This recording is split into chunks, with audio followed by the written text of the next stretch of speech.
People have asked you very, very specific questions and to inform the American people and inform this committee. I want to ask you about your donors being listed publicly.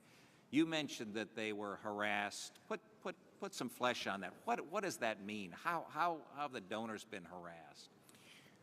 I can begin with the story of Proposition 8 in California, and before I get to that, I really have to respond to the scurrilous things that were said on the other side. Representative Blumenauer, it's your kind of statements that have empowered IRS agents to make determinations about which organizations qualify for the public good and which do not.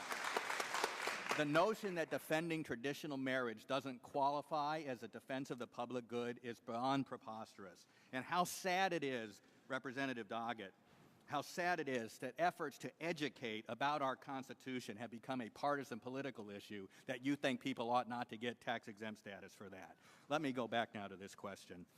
Beginning in Proposition 8, people's names were disclosed as donors, their businesses were boycotted. If there was an employee at a business, that business was boycotted.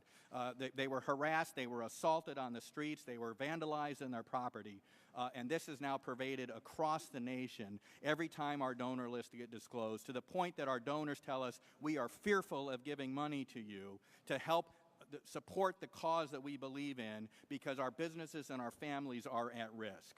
It's the very reason that I pointed out with Mr. Lewis that NAACP versus Alabama held the constitutional right to keep people's names and identities confidential when the risk of intimidation rises to the level that it has. Dr. Eastman, I would appreciate if you would provide for the committee some of the specifics regarding that. This is absolutely chilling.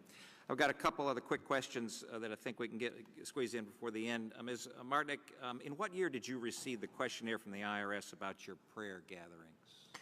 In 2009.